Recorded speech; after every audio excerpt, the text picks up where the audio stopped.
Hello again and welcome to Radio Free Scientology, the radio station bringing you the truth about what is happening in the Church of Scientology today. So much is happening right now it's hard to know where to start. However, most things are pretty obvious to staff members already.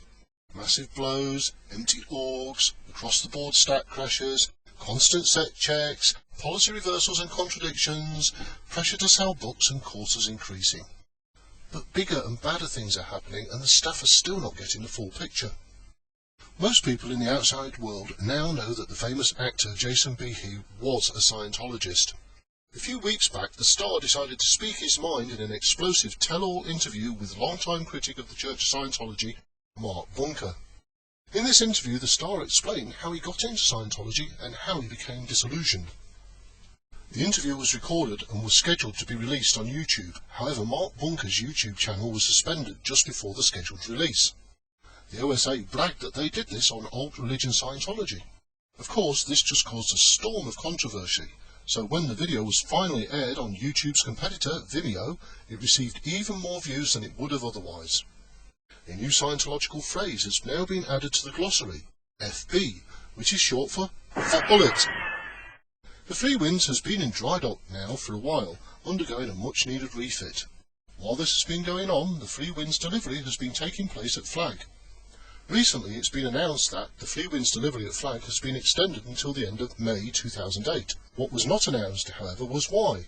On phoning to inquire about courses on the Freewinds, public are told that the refit of the Freewinds has overshot the deadline, not unlike what happens on many projects in the real world. This is, however, an acceptable lie. What is not mentioned is that the Freewinds has been sealed off and impounded because the contractors called in to assist with the refit discovered, to their horror, that the Freewinds is riddled with deadly blue asbestos. Blue asbestos was banned in 1970 because if just one microscopic particle gets into the lungs, it can cause an incurable form of cancer up to 40 or more years later. There is no safe dose. Blue asbestos was first discovered on the Freewinds in 1987 when it was being fitted out after a purchase. Although this was reported to those in charge at the time, it was decided not to do anything about it because LRH had not said asbestos was dangerous, only fiberglass, and OT8, who will be doing courses on the Freewinds, will be immune to the cancer anyway.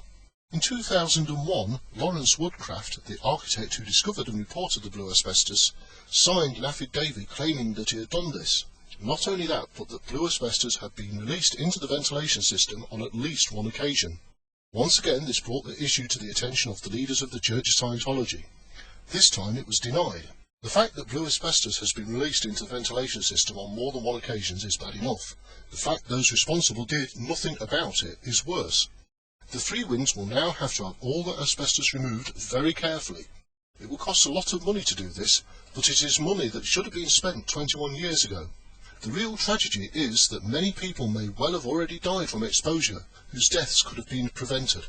It would seem that the Church of Scientology is acting like any other major organisation that suffers from corruption, self-serving to the end, getting away with as much as it can for as long as it can, without regard for the safety of its members, those who visited the ship or worked on it.